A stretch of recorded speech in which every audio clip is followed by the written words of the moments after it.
আবার আমরা চলে এসেছি আপনাদের আরেকটি ট্যুর করাতে। আজকে ট্যুর কোথায় করাবো? আজকে ট্যুর করাবো বাওয়ালি। আজকে সারাদিন আমরা করব বাওয়াল আর ঘুরে নেব বাওয়ালি। সব থেকে আগে আমরা জেনে নেব বাওয়ালি নামটি কেন পড়লো এই গ্রামে। এই গ্রামে 400 বছর আগে মানুষরা থাকতো, খুবই কম, কেন কি অনেক জঙ্গল ছিল এখানে কোনো মানুষ বাস করত না, কিন্তু তবু এক দুটো লোক থাকতো।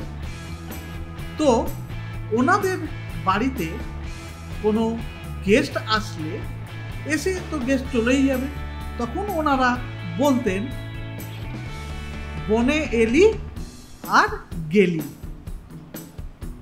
মানে এই কথাটা বলতে বলতে নাম পড়ে গেল বাওয়ালি।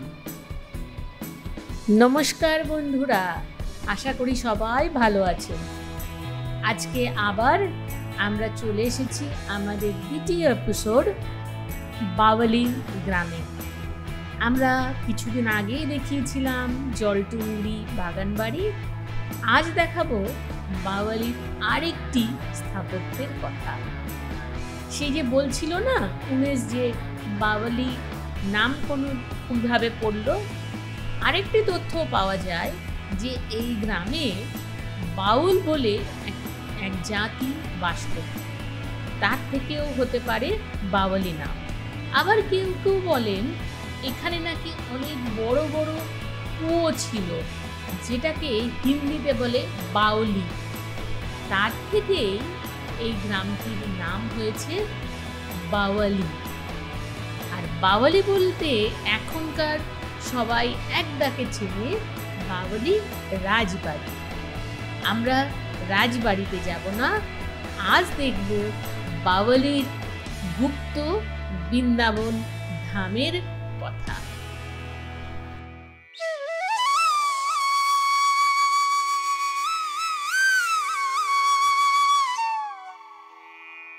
বাওয়ালি রাজবাড়িকে বাদিকে রেখে আমরা চললাম এবার গুপ্ত বৃন্দাবন ধাম দেখতে। এই হচ্ছে গুপ্ত বৃন্দাবন ধামের রাস্তা। বাদিকে একটি মন্দির রয়েছে, যে মন্দিরটি প্রায় 400 বছরের পুরনো মন্দির। আর কেন বলে একে গুপ্ত বৃন্দাবন ধাম, তার কারণ হচ্ছে পুরো বাওয়ালি গ্রামে প্রায় 400-র উপরে গৌড়ীয় স্টাইলে তৈরি মন্দির দেখা যায়। কিছু কিছু জমিদাররা বানিয়েছেন, কিছু কিছু এখানকার ধনী মানুষেরা বানিয়েছেন, তাই একে বলা হয় গুপ্ত বৃন্দাবন ধাম। আর একবার মহাপ্রভু শ্রী চৈতন্য এখানে এসেছিলেন।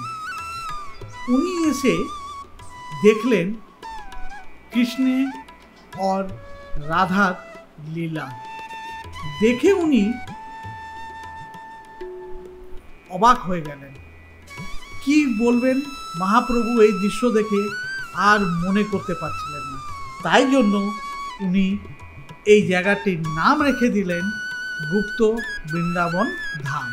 শোনা যায় কুঞ্জবনে যেরকম বৃন্দাবনে রাধাকৃষ্ণের লীলার কথা আমরা জানি, এই বাওয়ালির গুপ্ত বৃন্দাবন ধামেও এখানেও উনি দেখেছিলেন রাধাকৃষ্ণের রাসলীলা, তাই এটি গুপ্ত বৃন্দাবন ধাম বলে আজও পরিচিত।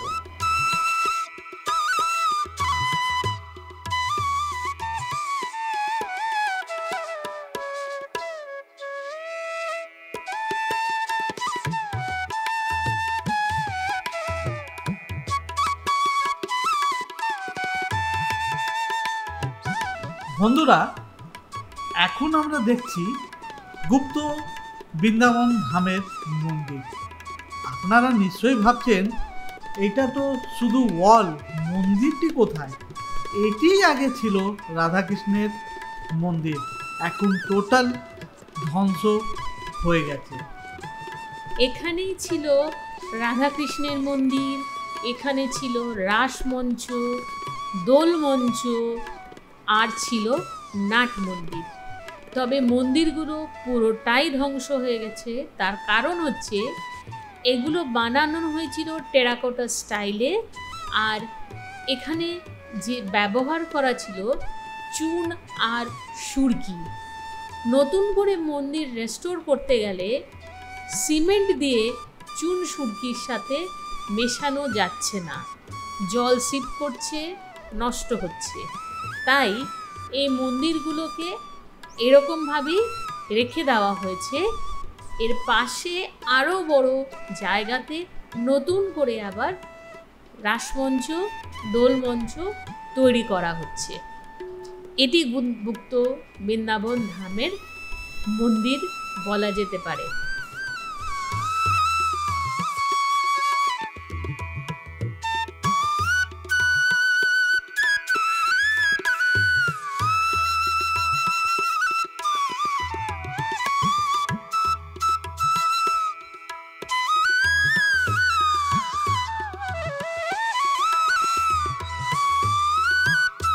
এটি হলো দোলমঞ্চ। এখানেই প্রভু শ্রীকৃষ্ণকে এনে বসানো যেত দোলের সময়, আর গ্রামের সব লোক এসে গোপালকে, শ্রীকৃষ্ণকে রং লাগাতে পারত। গোপিনীদের সাথে এই গুপ্ত বৃন্দাবনে শ্রীকৃষ্ণ খেলতেন দোল, তাই এটি দোলমঞ্চ বলে এখানে জনপ্রিয়। নতুন করে আবার মন্দিরগুলোকে নির্মাণ করা হচ্ছে। আরেকটা কথা বলে রাখি, এই মন্দিরগুলো তৈরি করেছিলেন বাওয়ালির মণ্ডল জমিদার পরিবার। মণ্ডল জমিদাররা ছিলেন বৈষ্ণব, তাই এখানে কোনো শক্তির উপাসনা হয় না। এই গুপ্ত বৃন্দাবন ধামে কিন্তু শিবের মন্দির আছে। এই যে মন্দিরটি আমরা দেখছি, এটি হলো শিবের মন্দির। আর এই মন্দিরে একটি অদ্ভুত গল্প আছে, সেই গল্পটি আমরা বলবো। আগে আপনাদের একটা জিনিস দেখাবো, তারপরে এর গল্পটি আমরা শোনাবো। আমরা এখানে দাঁড়িয়ে ভিডিওগ্রাফি করছিলাম, তখন বিকাল 4টে প্রায় হতে চলল। মন্দির দরজা খুলবে। মন্দির দরজার খোলার আগেই আমরা যা দেখতে পেলাম, শিব মন্দির থেকে ভোলেনাথ স্বয়ং বের হয়ে আমাদের দর্শন দিল। ইনি প্রায় মন্দির খোলার আগেই বেরিয়ে পড়েন মন্দির থেকে। দেখুন, হর হর মহাদেব, হর হর মহাদেব। দেখুন, এই দৃশ্য কিন্তু আপনারা আর দেখতে পারবেন না। একবার জোর করে হাত জোর করে বলুন, হর হর মহাদেব। এই শিব মন্দির থেকে মহাদেব বেরিয়েছেন আর চলে যাচ্ছেন অন্য শিব মন্দির দিকে। একবার জোর করে বলুন, হর হর মহাদেব, হর হর মহাদেব। এটাই কিন্তু বাওয়ালি শিব মন্দিরগুলোর সত্যি বৈশিষ্ট্য। এখানে আসলে প্রভুকে যদি সত্যি মনে একবার ডাকতে পারেন, দেখতে পারবেন তার অনুচরকে। তাই তিনি থাকুক তার নিজ মহিমায়, আমরা একটু ওয়েট করে যাই।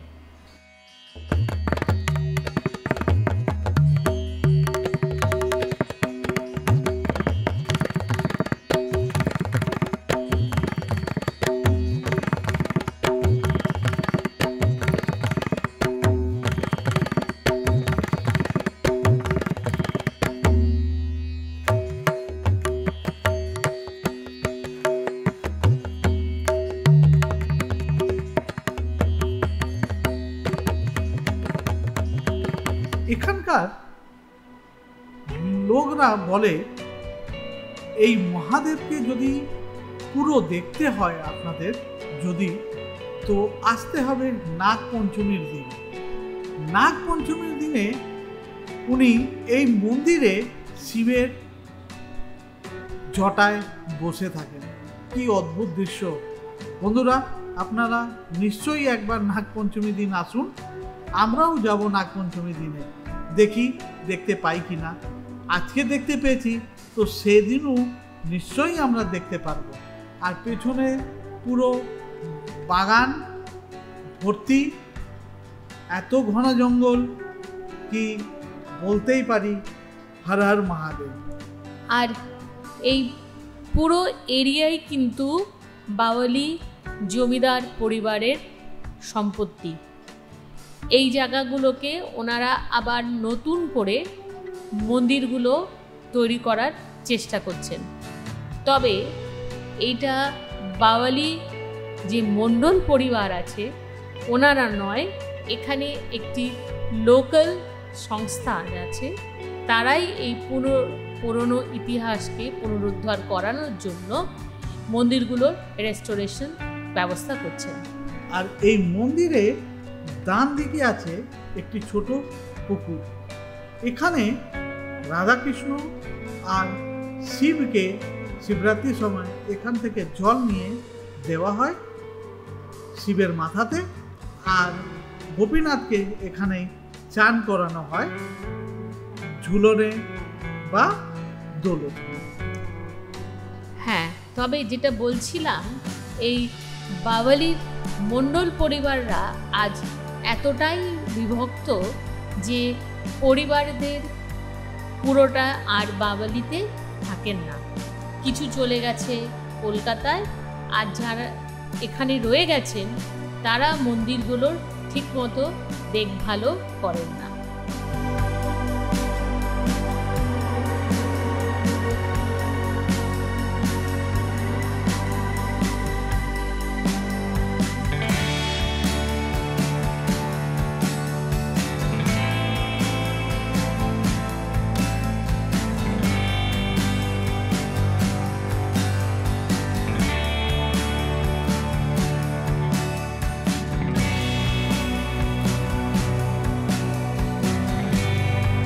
খুব সুন্দর পরিবেশ কিন্তু, আর খুব সুন্দর সাজিয়ে রাখা হয়েছে এই গুপ্ত বৃন্দাবন ধামকে। এত সুন্দর সাজিয়ে রেখেছে কি আপনার মন করবে না এখান থেকে বেরিয়ে যাওয়ার জন্য। একটা কথা বলি, সবার পক্ষে তো অত টাকা নেই যারা এসে বাওয়ালি রাজবাড়িতে থাকবে। বাওয়ালি রাজবাড়িতে শুধু খেতে গেলেই 2000 টাকা লাগবে। সবার কাছে তো অত ঠাকুর টাকা দেয়নি, যাদের দিয়েছে তারা ওখানে খাচ্ছে, আর যাদের দেয়নি তারা বৃন্দাবন ধামে এসে খান, প্রভুর গান করুন আর খান। কিন্তু হ্যাঁ, এখানে কিন্তু কোনো নন ভেজ আইটেম চলবে না, আপনাকে নিয়ে আসতে হবে ভেজ আইটেম, আর বসে খান। টয়লেট, বাথরুম, জল সব কিছু আছে, আপনি সব কিছু আনন্দ এখানে পেতে পারেন। আর সবচেয়ে আমার ভালো লাগবে এখানে যে এখানের বিউটিটা, ন্যাচারাল বিউটিটা এনজয় করা যায়। এত বড় মন্দির প্রাঙ্গণ, তার মধ্যে চারিদিকে সবুজ আর সবুজ, পুকুরের ঠান্ডা হাওয়া মনকে কেড়ে নেবে। আমরা দেখিয়েছিলাম সেই জলটুংরি বাগান বাড়ি, সেরকম এখানটাও একদিনের পিকনিকের জন্য কিন্তু আইডিয়াল প্লেস হতে পারে গুপ্ত বৃন্দাবন ধাম। এটিকেও নতুন করে আবার এক পিকনিক স্পট বা ট্যুরিস্ট স্পট হিসেবে তৈরির কাজ চলছে খুব জোরদারভাবে। খুব শীঘ্রই এটিকেও আমরা ট্যুরিস্ট স্পট হিসেবে পেয়ে যেতে পারি।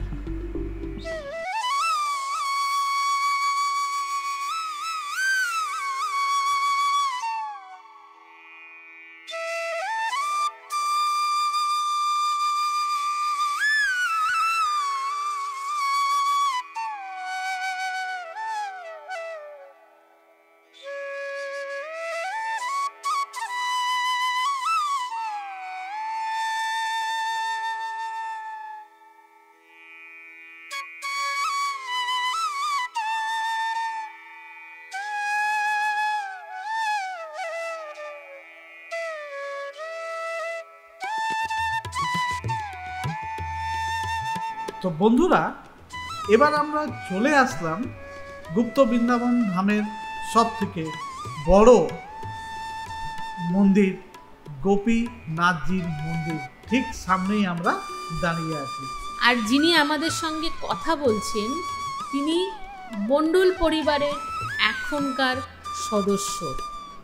ওনারা এই মন্দিরের দেখভাল করেন উনি বলছেন, কিন্তু আপনাদের ওনার কথা শোনাতে পারলাম না। উনি এমন কথা বলছেন সেগুলো সত্যি না শোনাই ভালো।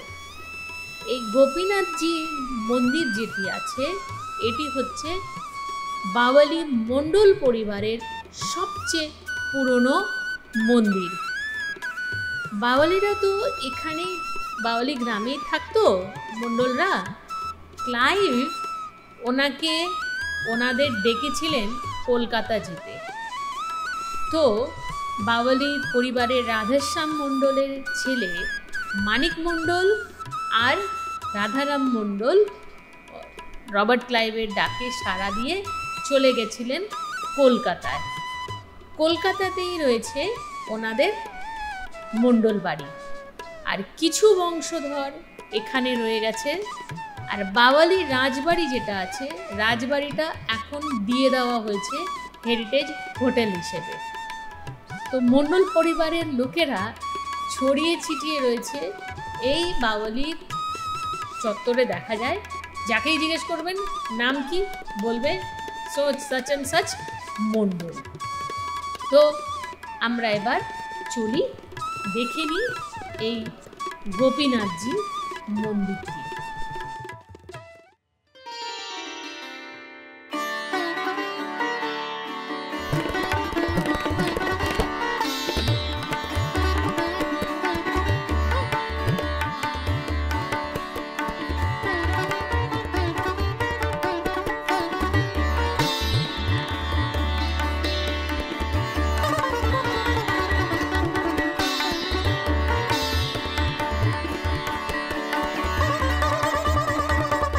এটি হলো গোপীনাথ জি মন্দিরের নাট মন্দির। এখানে এই নাট মন্দিরে এনাদের বার্ষিক অনুষ্ঠানের প্রোগ্রাম সব এখানেই করা হয়। আর না জানে এখানে কত সিনেমা আর সিরিয়ালের শুটিং হয় আমরা গিনাতে পারবো না। আপনারা কখনো কখনো লক্ষ্য করবেন এই নাট মন্দিরে কত সিনেমার শুটিং হয়ে গেছে। আর এটি হলো সাইড দিয়ে একটি ওয়াল যাচ্ছে, এটি হলো এন্ট্রান্স ওয়াল, এখন পুরো টোটাল ভেঙে গেছে। আমরা এই সাইড দিয়ে আমরা এই ওয়াল দিয়ে যাচ্ছি। এটাই হচ্ছে পুরনো মন্দিরের যেটা বলা যায় চাতাল বলায়। এটা যেহেতু বললাম সেই চুন সুরকি দিয়ে বানানো, এইগুলোকে আর রেস্টোর করা যাচ্ছে না, তাই নতুন করে আবার গোপীনাথজি মন্দিরকে তৈরি করা হচ্ছে। এই ভেতরের যে গোপীনাথজি মন্দিরটি রয়েছে সেটি নতুন করে তৈরি করেছে, আর তার সঙ্গে তার নাট মন্দিরকেও আবার নতুনভাবে বানানো হচ্ছে। তো আপনারা যদি আসেন এখানে ঘুরে দেখতে পারেন এই গোপীনাথজি মন্দিরটি। অনেক পুরনো মন্দির। তবে একটা কথা বলে রাখি, এই গোপীনাথজি মন্দিরে কিন্তু প্রচুর বিষাক্ত সাপের দেখা যায়, তো একটু সাবধানে যাবেন। যেখানে সেখানে না দেখলে জঙ্গলে একটু দেখে পা রাখবেন। এখানে নাকি অনেক সাপের উপদ্রব আছে, অনেক রকম অ্যাটাকও হয়েছে, গল্প শোনা যায়। লোকালরা বলে, তারাই বলছে যে আপনারা ঘুরুন কিন্তু একটু সাবধানে চলবেন। তো গোপীনাথজি মন্দিরে আমরা বসলাম। মন্দিরে নিত্য পুজো হয়। এখানে একজন ব্রাহ্মণ আছেন যিনি পুজো করেন। বিকেল 5টার সময় মন্দির খোলা হয়। যেহেতু সেই শ্রীকৃষ্ণের মন্দির, তাই দুপুরবেলা এখানে শয়ন থাকে। মন্দিরের দরজা তখন বন্ধ। আর সেই 5টার সময় সন্ধ্যা আরতি করে রাত্রেবেলা গোপালকে শয়ন দিয়ে চলে যান ঠাকুরমশাই।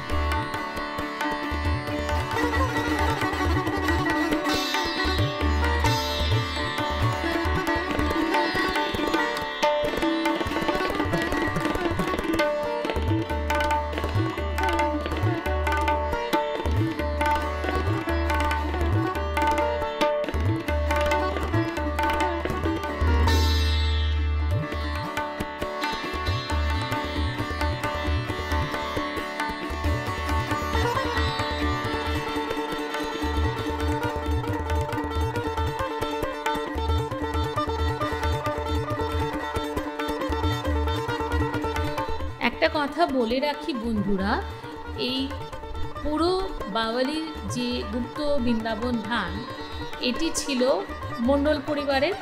তো মণ্ডল পরিবারের স্বর্গীয় সুকুমার মণ্ডল আর ওনার স্ত্রী চিত্রা মণ্ডল এই পুরো জমিটি দান করে গেছেন বাওয়ালি নবকিশোর উন্নয়ন সংস্থাকে। আর এই যে আপনারা এখন দেখতে পাচ্ছেন তুলসী মঞ্চ, মণ্ডল পরিবারের যেখানে এই বাড়িটি আছে, যেখানে যেখানে মণ্ডল পরিবারের বাড়ি আছে, তাদের তুলসী মঞ্চ সবার সেম এই ধরনেই ওনাদের চেনা যায় যে এনারা মণ্ডল পরিবারের লোক আছে। হ্যাঁ, টালিগঞ্জের সেই বড় রাসবাড়িতে আমরা গিয়েছিলাম না, মনে আছে নিশ্চয়ই? সেখানেও কিন্তু আমরা এরকমই একটি তুলসী মঞ্চ দেখেছিলাম। তো বন্ধুরা, আপনারা যারা সেই ভিডিওটি দেখেননি তাদের বলছি, ডেসক্রিপশন বক্সে লিঙ্ক দিয়ে রেখেছি, অবশ্যই দেখে নেবেন মণ্ডল পরিবারের সতীদাহ যেখানে হয়েছিল সেই বড় রাসবাড়ির কথা। তো যেটা বলছিলাম, তো এই যে নবকিশোর উন্নয়ন সংস্থা এই পুরো গুপ্ত বৃন্দাবন ধামকে আবার নতুন করে সাজানোর চেষ্টা করছে।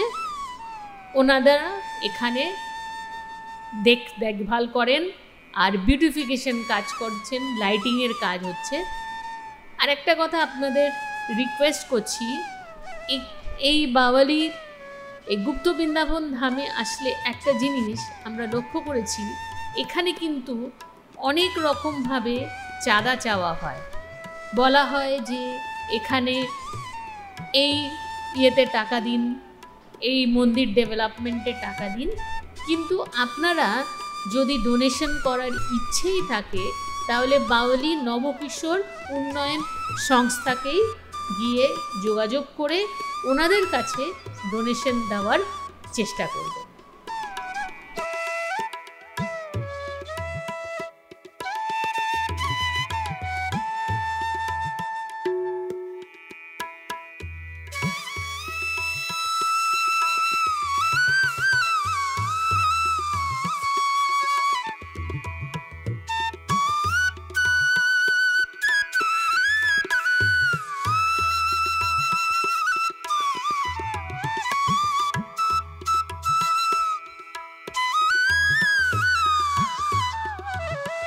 বন্ধুরা, মন্দির দেখা শেষ, কেন দিনও শেষ হয়ে যাচ্ছে, সূর্য আস্তে আস্তে নিজের বাড়ি যাচ্ছে, আমাদেরও বাড়ি ফিরতে হবে।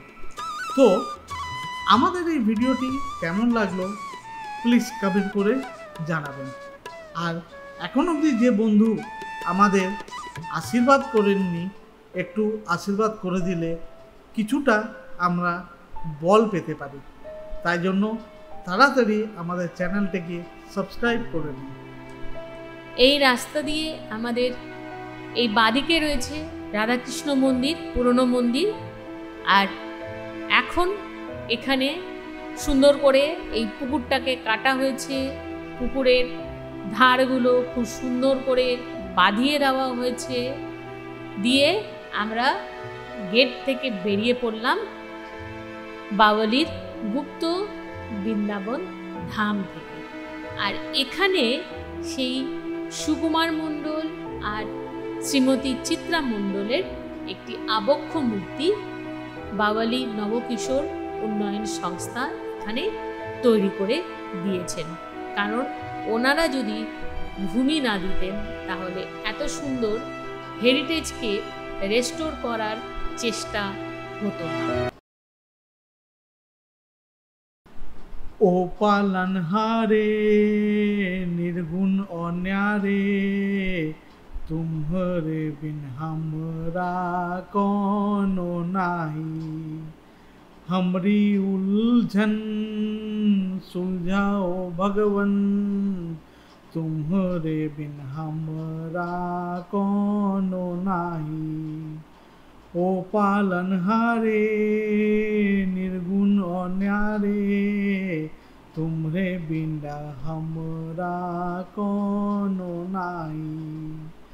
हमरी उलझन सुलझाओ भगवन, तुम्हारे बिन हमरा कोनो नाही। तुम ही हमका हो संभाले, तुम ही हमरे रखवाले, तुमरे बिन हमरा कोनो नाही।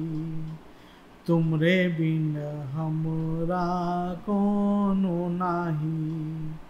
ओ पालनहारे निर्गुण और न्यारे, तुमरे बिन हमरा कोनो नाही।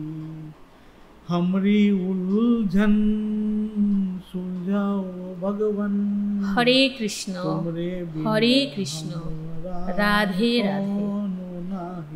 আমাদের প্রতিটি বন্ধুদের জানাই রাধা কৃষ্ণের আশীর্বাদ যেন আপনাদের সাথে সব সময় থাকে। আপনারা সবাই ভালো থাকুন, সুস্থ থাকুন, আনন্দ করুন মনের আনন্দে। তো আজকের মতো ভিডিওটি এখানেই শেষ করছি। দেখা হবে আপনাদের সাথে আগামী কোনো একটি এপিসোডে। তাই সবাইকে বলি আমাদের তরফ থেকে অনেক অনেক শুভেচ্ছা আর ভালোবাসা রইল আর্টফুলাসের। ধন্যবাদ।